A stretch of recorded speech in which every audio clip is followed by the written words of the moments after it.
The common good. We breathe the common wind of the earth, no matter where we live, who we love, what language we speak. We drink the common water of earth, no matter the color of our skin, how long we live, the coverings we drape on our forms. We follow the common paths of the earth, no matter our beliefs, how far we move from home, and the gold that we carry or its lack. May we live from these truths, our hearts open to the holiness all around us, our hands turned always toward the common good. These words to open our space today by Kathleen McTeague on this, the 4th of July, where America, this country, celebrates and struggles with our legacy and all that we dream and hope for and all that we still have to accomplish on this day, Independence Day, or perhaps we hope for also Interdependence Day. It's always fun and interesting when Sunday falls on a holiday. It's fun to center that holiday and wonder about what it means for us as Unitarian Universalists. And our vision of this country, our vision of what we hope for, is that all of our actions and work go toward that common good. That's our vision of America, where we all seek the common good, equity for all, and a place for every single person. So we welcome you into this place where we hope there is a place for every single person, no matter where you are in this country or maybe outside of this country. However you are this morning, we welcome you into this space. Our music today is guided by the All Souls Unitarian Church of Washington, D.C., under the direction of Jen Heyman. It comes to us from the Loved Into Being service created by the Unitarian Universalist Association. It's a set of 3 musical pieces, and they are just absolutely strikingly beautiful. So our music is guided from the All Souls Church in Washington, and our content is highly driven by the poetry and life of one Langston Hughes. So let us wait no further and begin this morning with song. This first video is from the All Souls 8, and it's coming together of the song, Hold On and Don't Be Discouraged.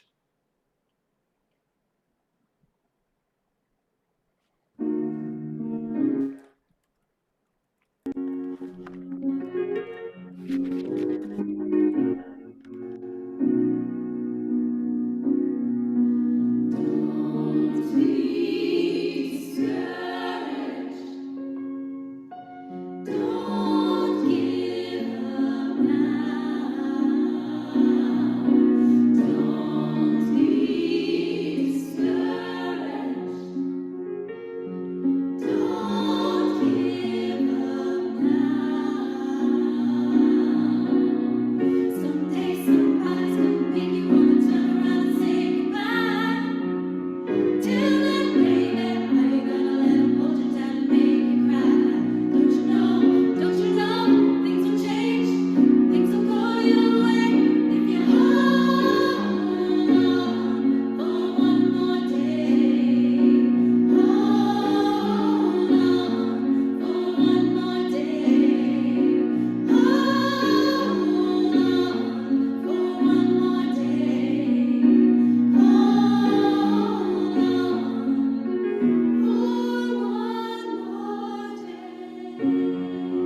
For this morning's chalice lighting, I have a poem by American and Native American poet Simon Ortiz.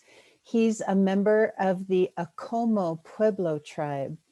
And it also occurred to me that when we light our chalice, especially this morning on July 4th, seeing that image of the Statue of Liberty and the torch that was held up, that the light that we light here, may it also light our way forward.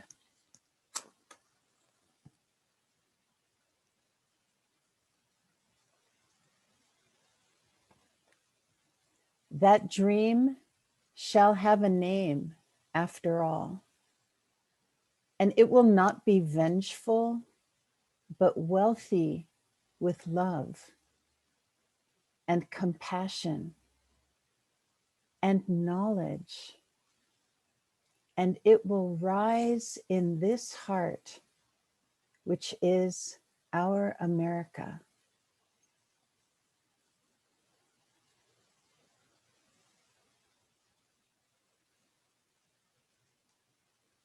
Oh, I now invite you to sing with me, Spirit of Life.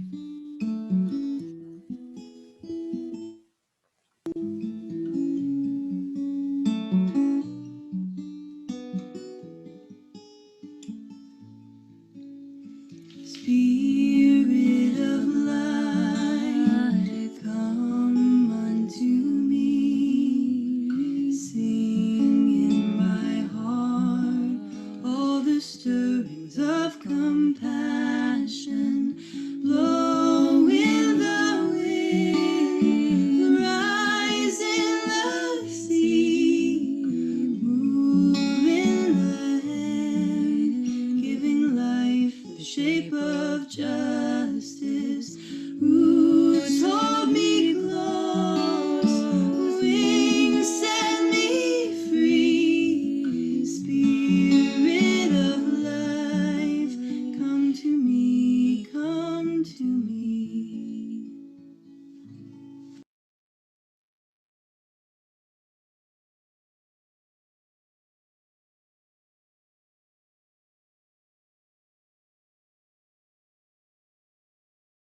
Hey, Chayla. I You know, I are thought I had muted. unmuted. Here we are. So many buttons. Okay, so Chayla Sloper, your congregational life facilitator, and I have today's announcements. Firstly, a very warm welcome to all who are visiting us today. And I understand that there are some fellow Unitarian Universalists who are joining us from far and wide. So a special welcome to you. We'll have an opportunity for you to let us know that you're here with us when we open our chat during joys and sorrows. And for everyone else who is visiting us for the first or second time, or as many times as you have already checked off on your calendar, a special welcome. And we'll, if you're interested in signing up for our communications, you can do that. We'll have a link in the chat. Let us know where you're from, and we'll sign you up for our all congregational email that we call our ACE. So you may have noticed if you read last week's ACE that there's a lot of quiet happening this summer, and this week is no exception. So during this time, we invite you to reach out to one another. The building is open for small groups. If you would like to gather at the church, just contact Jonathan Bile, our events manager. His email is events@uufco.org. In addition, during the summer, don't forget that our pastoral care team is here for you to support you. There might be a transition that you would like a little support for, or if there is a surgery or illness or something like that, you can contact the PCT@uufco.org, pastoral care team, or contact me, Chayla, CHELA, @uufco.org. So this morning, you'll notice that I had lit the chalice. This means that we have come to the end of our recorded chalice lighting videos. So if you would like to have your debut in one of our worship services, please contact me and I'll get you set up to do that. It's very simple, and you can just use your phone, and we will make sure that it is good to hear and inspiring for us all. It really is a quiet week here at UUFCO. So I'm going to say my blessing, but we are going to be going to Reverend Scott right after me. So blessings on your day. Yeah, we definitely hope that during these summer months that you do get some quiet and some respite and some downtime for yourself. While things are quiet here, boy, they are bustling around town here in Bend.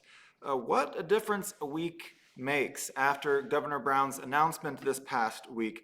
I was downtown on Friday night and it was packed and full, and I only saw a few masks in the entire crowd. And so our COVID task force met this past week to have a conversation around how this fellowship would respond to that. And so we are continuing to move in that direction of opening up and being cautious, but creating a space here at the fellowship that is welcoming and open for use, for this fellowship to begin its in-person life again. And so right now, we're not requiring masks or social distancing outside or inside the facility, unless there are children present or someone that we know is unvaccinated, so that we can make sure to keep those folks safe. And we're not limiting size as well, unless, fire code size. So unless you're planning on having, 300 of your greatest friends here, my guess is we can accommodate it. And food and kitchen service, we're now allowing for that as well. And music and singing has happened here as well. We're also taking extra precaution with that, knowing that that's a way that things spread, but those are being decided on a case-by-case basis. But rumor has it that our bandits did gather here and did some singing this last week. So we want to keep everything safe for those who are still at risk, and knowing that there's new variants, but we also want to continue moving in that really exciting direction of being together and in person, which might lead you to ask, well, when are we going to be in person for services? And that's going to continue. We're aiming towards September for that. The reasoning is many. One of those is that our staff, after a year and a half of COVID, are worn out and need a slight break this summer. We're also working to figure out what that looks like as far as our tech, reshaping things and how things might look different. And also our worship team has already put in a lot of work for our Sunday services this summer, and we wanted to honor that and also give them a small respite as well. So we're still aiming that direction for in-person services for our in-gathering service on September 12th, and are looking for new and creative ways to get together in person this summer here at the fellowship or out in Bend or Central Oregon as well. So speaking of staff, Mark Hickman, our music director, had his final day at the end of June in service as a staff member here at the fellowship. And there was a wonderful choir party for Mark to honor his service and all of the gifts that he has offered into this congregational life. And so we're grateful for Mark and his work with our music program. And he continued the great tradition of our choral program that was started by Verlene Arnold before him. And so I'm really, really excited to announce this morning that we have made an offer and have begun more than conversations. We're hiring a new music director. His name is Eric Ekstrom, and he's just leaving his position as the director of the Hosea Choir of St. Stephen Lutheran Church in Bloomington, Minnesota, where he's been for the last 10 years. And he's also a middle school and high school choir teacher. One of the things we did in our budget, that we all did, that you did in our budget this year, was to prioritize some more money for our music program. And so that position is going from 12 hours to 20 hours. And we hope we know that that's going to be able to feed the life of music in our church in more diverse and interesting ways. But we are incredibly excited for Eric. He's going to be beginning mid-August. And he just brings such a passion for music and kindness, and appreciation for social justice and how that shapes this congregation, and curiosity. I couldn't tell you how thrilled I am that we have found this person has found us, and we are beginning a relationship with him that will go on into the future and feed all of our musical souls. So we'll be welcoming him in mid-August and moving straight into the beginning of our church program year. So 2 exciting announcements that are extra for you this morning that look at the shape of our church in the future. And now we'll have a time for all ages from Amy. Good morning. My name is Amy Brock, and I serve as the Director of Religious Exploration for Children and Youth.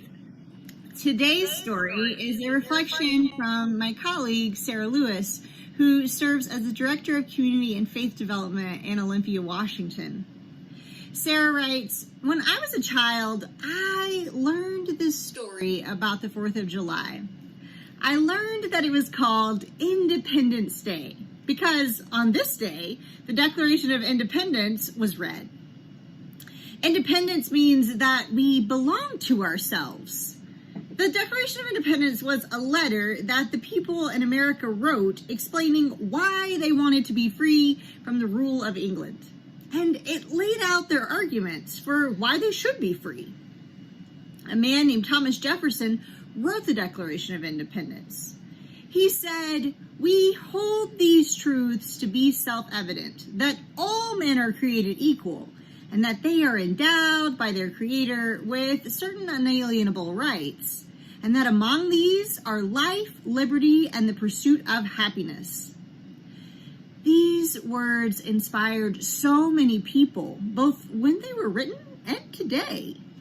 Thomas Jefferson's words continue to inspire us because the idea that all people are created equal and that people have rights and that everyone should be free and happy, those are very inspiring things. Inspire means that we say or do something that helps other people want to say or do those things too. And after the Declaration of Independence was written, a war with England happened, and America was a brand new country with new laws and a new constitution. It all started with the Declaration. So celebrating the 4th of July is sort of like celebrating a birthday, or at least that's what a lot of us were told as young people. But there's another part of this story, and that's a part that many of us didn't learn about until we were much older. Thomas Jefferson, the man that wrote the Declaration of Independence with all of those inspiring words about men being created equal and having the right to life and liberty and the pursuit of happiness, well, he also owned people. We say that when people own people, those people are enslaved. Enslaved people in America's history were people who were taken from their homes to come and work without pay, without housing, without safety, without care from their families. Enslaving people so that they can't be independent or free is a very, very, very wrong idea. Owning people is not okay. And yet the same people who were writing about freedom, like Thomas Jefferson, did this. They owned people. How could they do that? Didn't they understand that all people means all people? I don't understand. I don't understand how or why they thought it was okay to do that. The 4th of July is much more complicated than a birthday party. It's a day when some people declared that there should be freedom, but not freedom for everybody, just for some people. It would take almost 100 years and another war before this country would make it illegal to enslave people. And you know what? Even today, there are still many people in this country, even though they aren't technically enslaved, especially indigenous and people of color and Black people, who aren't treated like they are free and equal, who aren't given equitable opportunities, the same opportunities that everyone gets. They're not given the right to life and liberty and the pursuit of happiness. So we've still got a lot of work to do. We've got to be able to help America become a land of freedom and equality for all of the people, all of them. And may we remember that our second principle and helps guide us as we do this. It says that everyone should be treated kindly and fairly. So may we know this as we do the work to create freedom and justice for all. Thank you, Amy. Will you join me in saying our children's covenant, whether you are a child or not? In this place, I am kind. In this place, I am loving. In this place, I am a friend to the earth and all animals and people. In this place, I am loved.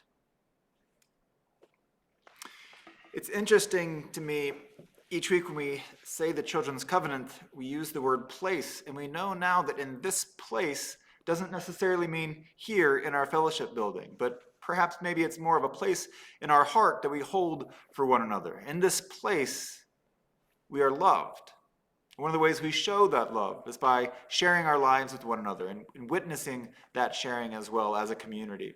If there's a joy or a sorrow in your heart that you'd like to share with this community, in this place this morning, we invite you to do that in our chat as Peggy plays some reflective music to create that space.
All right, Laura, you are on. You. Langston Hughes was a poet, novelist, fiction writer, and playwright. He's known for his insightful, colorful portrayals of Black life in America from the 1920s to the 1960s, and was important in shaping the artistic contributions of the Harlem Renaissance. Let America be America again. Let it be the dream it used to be. Let it be the pioneer on the plain, seeking a home where he himself is free. America was never America to me. Let America be the dream, the dreamer's dream. Let it be that great, strong land of love, where never kings connive nor tyrants scheme, that any man be crushed by one above. It never was America to me. Oh, let my land be a land where liberty is crowned with no false patriotic wreath, but opportunity is real and life is free. Equality is in the air we breathe. There's never been equality for me, nor freedom in this homeland of the free. Say, who are you that mumbles in the dark? And who are you that draws your veil across the stars? I am the poor white, fooled and pushed apart.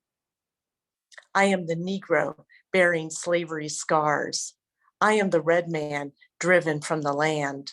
I am the immigrant clutching the hope I seek and finding only the same old stupid plan of dog eat dog, of mighty crush the weak.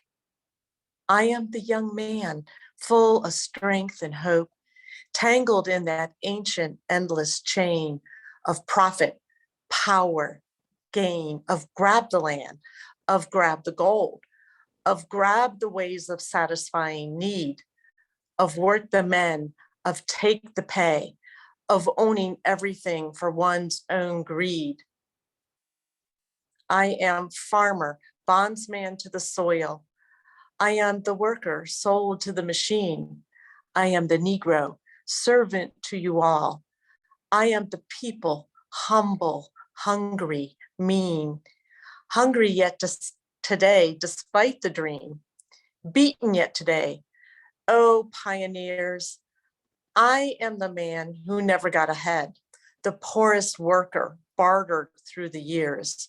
Yet, I'm the one who dreamt our basic dream in the old world while still a serf of kings, who dreamt a dream so strong, so brave, so true, that even yet its mighty daring sings in every brick and stone, in every furrow turned.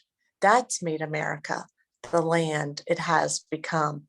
Oh, I'm the man who sailed those early seas in search of what I meant to be my home. For I'm the one who left dark Ireland's shore and Poland's plain and England's grassy lee, and torn from Black Africa's strand I came to build a homeland of the free. The free? Who said the free? Not me. Surely not me. The millions on relief today, the millions shut down when we strike, the millions who have nothing for our pay, for all the dreams we've dreamed and all the songs we've sung and all the hopes we've held and all the flags we've hung, the millions who have nothing for our pay except the dream that's almost dead today.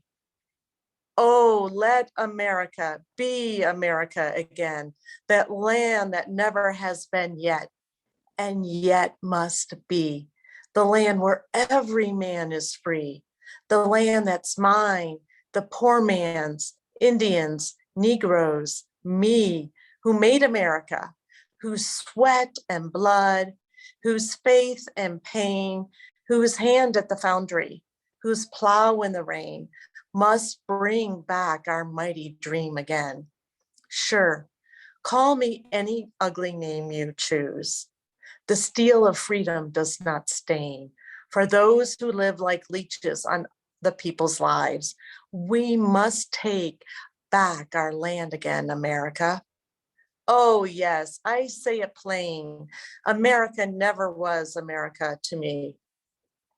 And yet, I swear this oath, America will be out of the rack and ruin of our gangster death, the rape and rot of graft and stealth and lies. We, the people, must redeem the land, the mines, the plants, the rivers, the mountains, and the endless plain, all the stretch of these great green states, and make America again.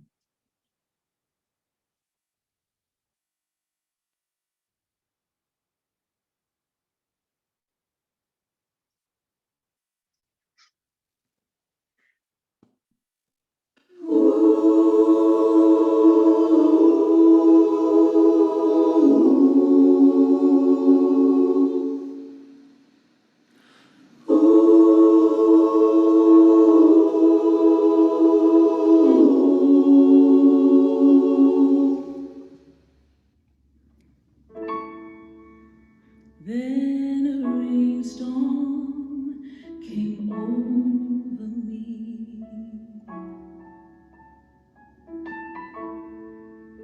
and I felt my spirit break. I had lost all of my belief, you see.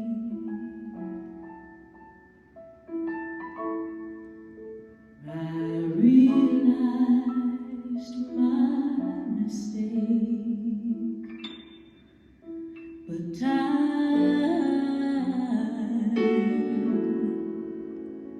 threw a prayer to me,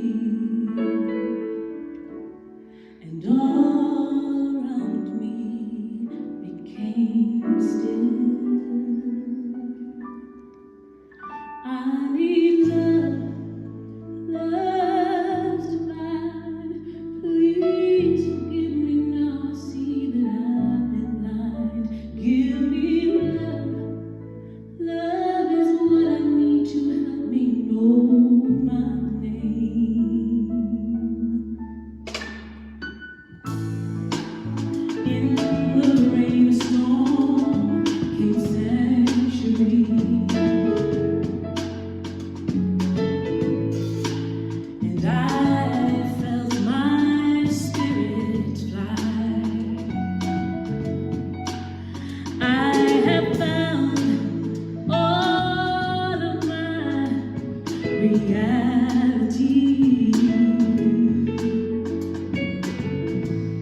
I realized what it takes.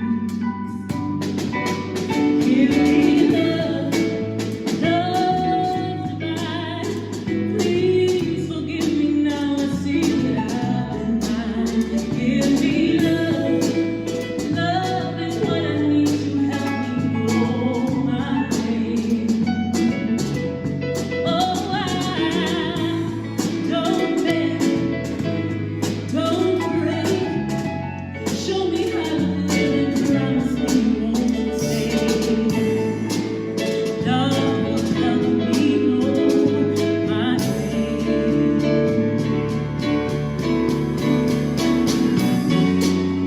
Well, I try to say there's nothing wrong, but deep inside I feel me dying all along. But the message here is plain to see. Believe me,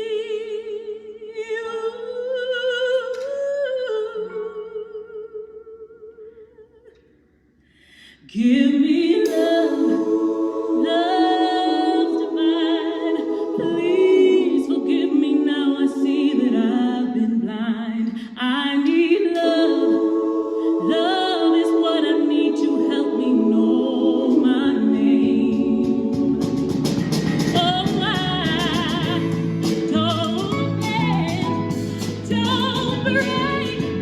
Teach me how to live and promise me you won't stay.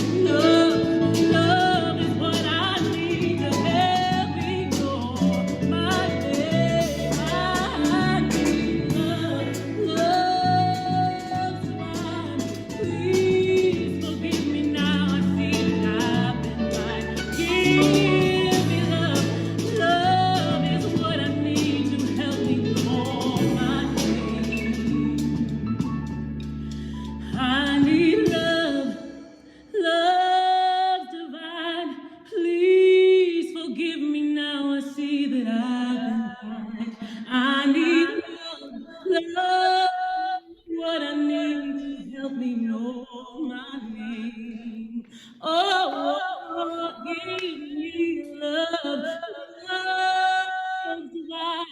Please forgive me now. I see that I've been blind. Give me love. Love is what I need. Love is what I need to help me when I've walked to the end of my road. I've walked to the end of my road. Love, love. I need love.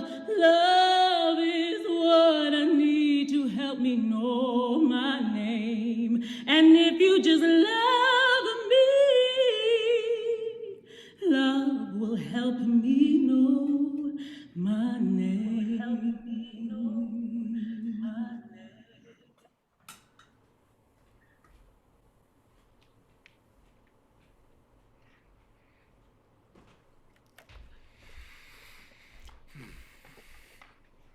I need love. And love is what I need to help me know my name.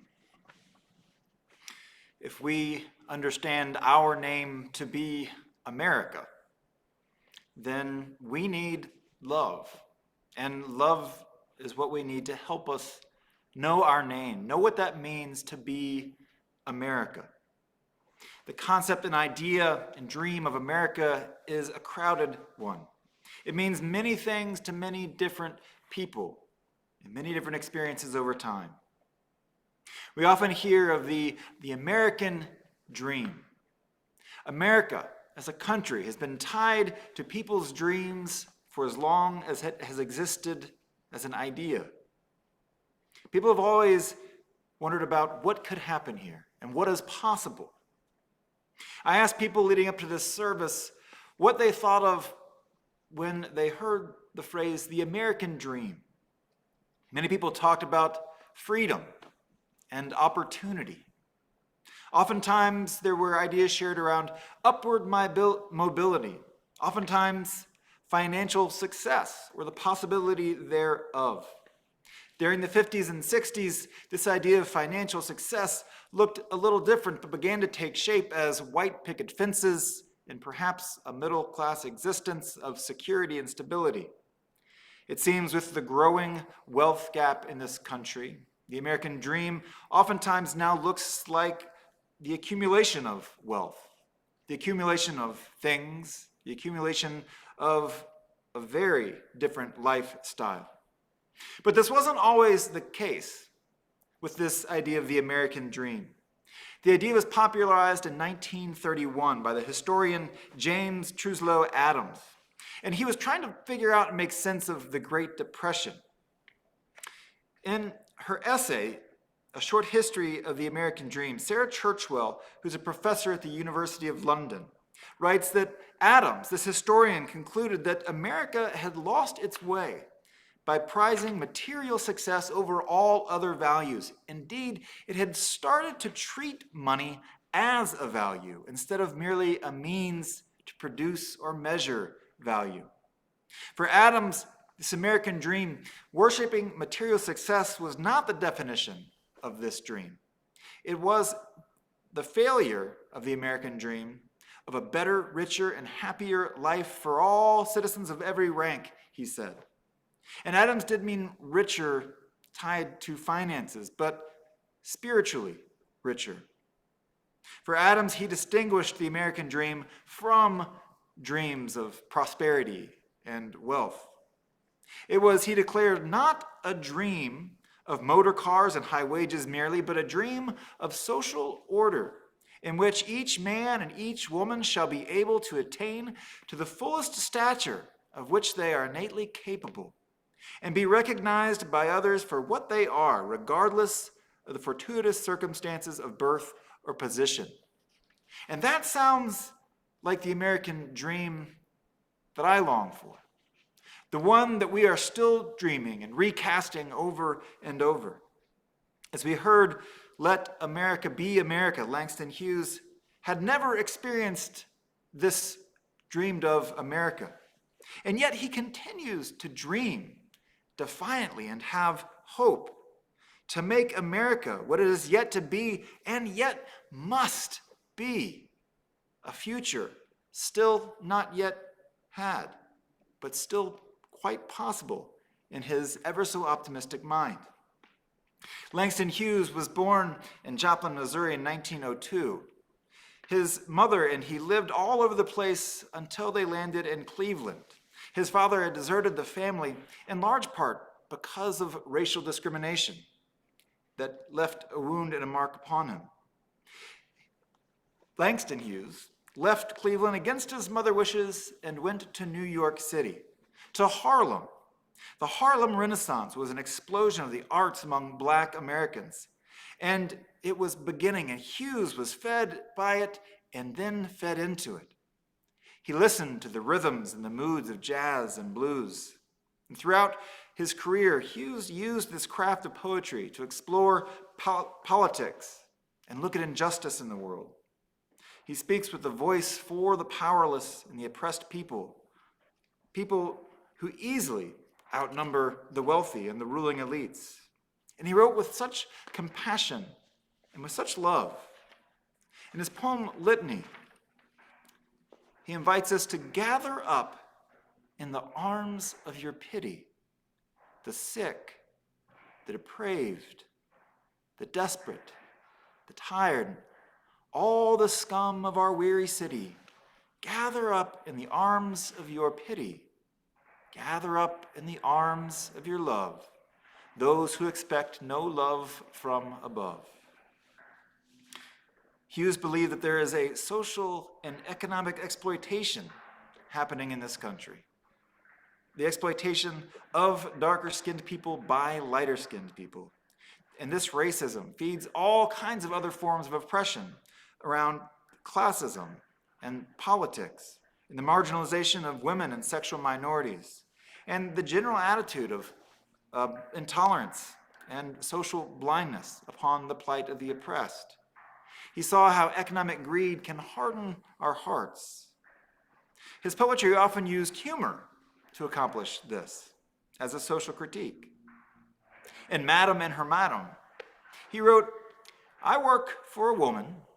She wasn't mean, but she had a 12-room house to clean. Had to get breakfast, dinner, and supper, then take care of her children when I got through. Wash, iron, scrub, walk the dog around. It was too much, nearly broke me down. I said, 'Madam, can it be you're trying to make a pack horse out of me?' She opened her mouth. She cried, 'Oh, no, you know, Alberta, I love you so.' I said, 'Madam, that might be true, but I'll be dogged if I love you.'" The reality of being Black in a white country runs through much of Hughes's poetry. Hughes held the depth and soul-destroying effect of systemic and daily racism, and yet he also had joy in his heart. He held these together. In Minstrel Man, he writes of the experience of a Black man in this country, and the perception by another. "Because my mouth is wide with laughter and my throat is deep with song, you do not think I suffer after I have held my pain so long. Because my mouth is wide with laughter, you do not hear my inner cry. Because my feet are gay with dancing, you do not know I die."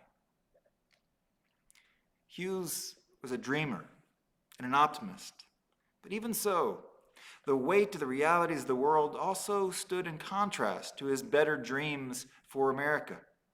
He could write with frustration, as he did, and we hear, in What Happens to Dreams Deferred. Does it dry up like a raisin in the sun, or fester like a sore and then run? Does it stink like rotten meat, or crust and sugar over like a syrupy sweet? Maybe it just sags like a heavy load, or does it explode? Riffing off of Walt Whitman's poem, I Hear America Singing, he wrote his own voice into this American narrative in his poem, I Too. I too sing America.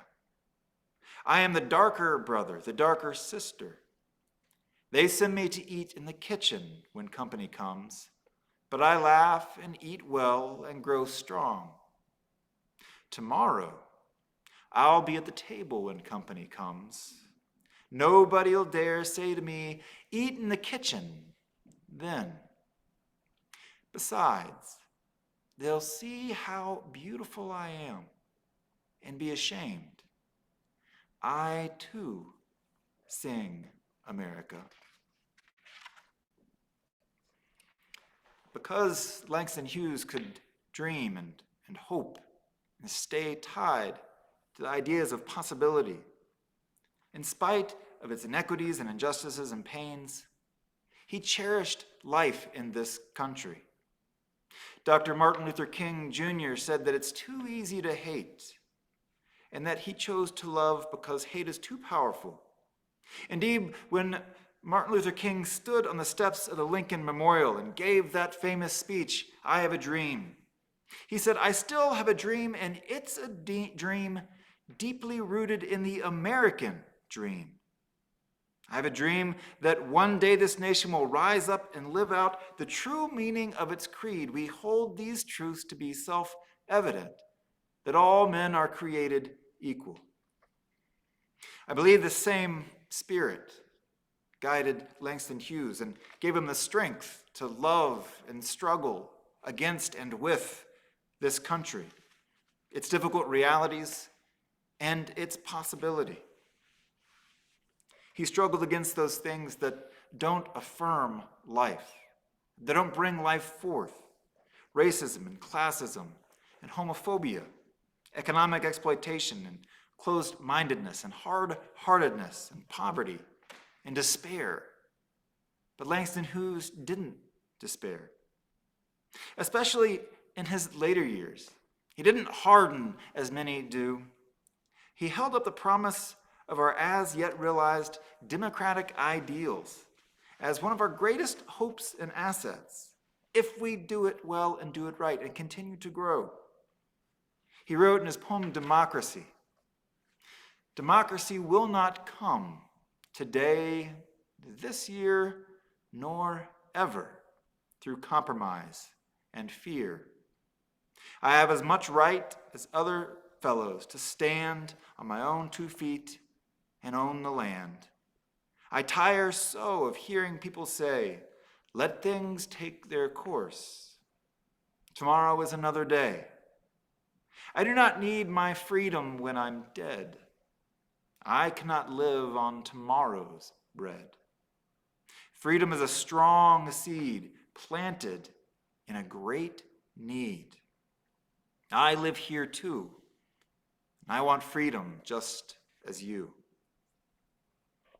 Again, Churchwell writes about this American dream, that one that is deeper and richer. The American dream, this American dream, what democracy can accomplish on its own behalf for its citizens. The first voices to speak of the American dream used it not as a promise or a guarantee, but as an exhortation urging all Americans to do better, to be fair, to combat bigotry and inequality, to keep striving for a republic of equals.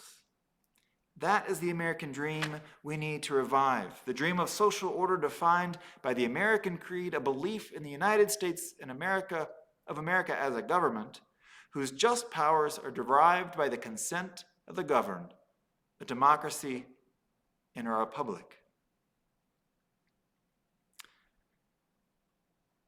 In 1967, Hughes went to the hospital in New York City.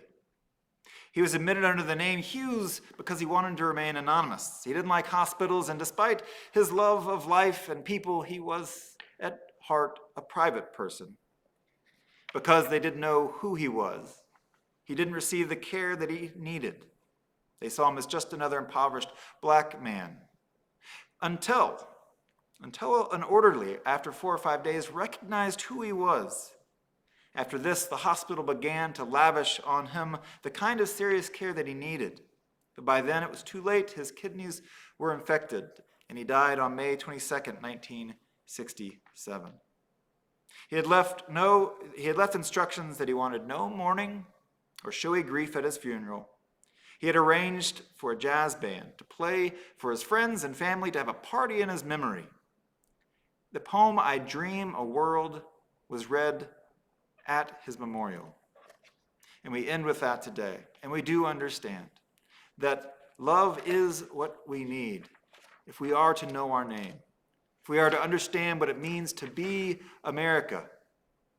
Hughes said, "Let America be the dream of the dreamers dreamed. Let it be the greatest, strong land of love." Love is what we need if America is to know its name, if we are to know our name as America. And so they read at his memorial, I dream a world. I dream a world where man, no other man will scorn, where love will bless the earth, and peace its paths adorn. I dream a world where all will grow sweet freedom's way, where greed no longer saps the soul, nor avarice blights our day. A world, I dream, where black or white, whatever race you be, will share the boundaries of the earth, and everyone is free. Where wretchedness will hang its head, and joy, like a pearl, attends the needs of all humankind. Of such I dream, our world. May it be so.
Broken down and tired of living life on a merry-go-round, and you can find the fighter, but I see it in you, so we go walk it out. And move mountains, gonna walk it out.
What does it mean?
If you lit a chalice in your own space, in your own place, we invite you to extinguish that at this time as we close our service and we say together the covenant of this fellowship.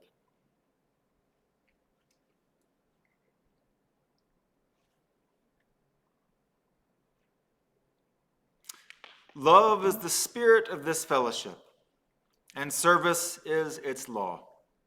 This is our covenant, to dwell together in peace, to seek the truth in love, and to help one another.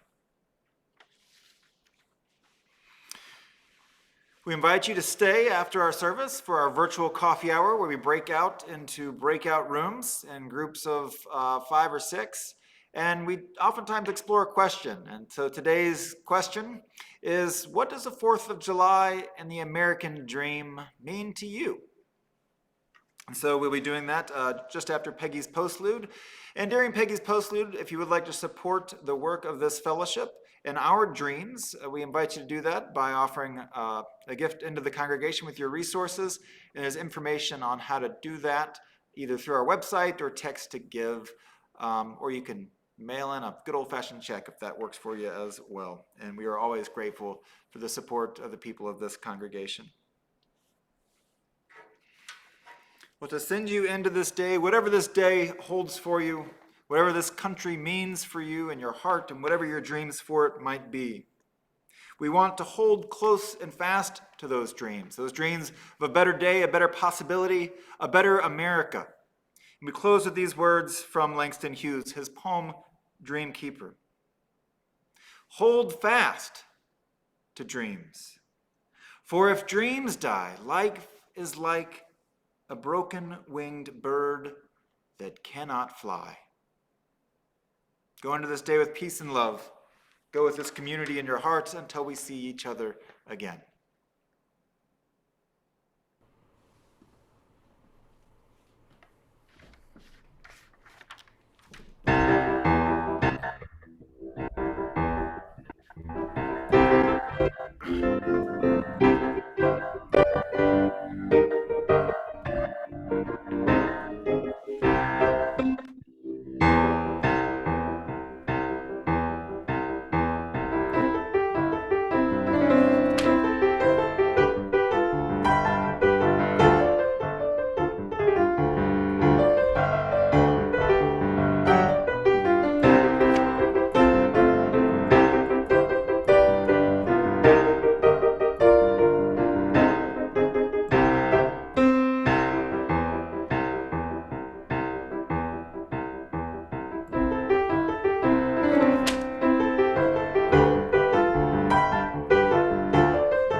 After that rousing rendition of, let's see, is there something more from Reverend Scott? No?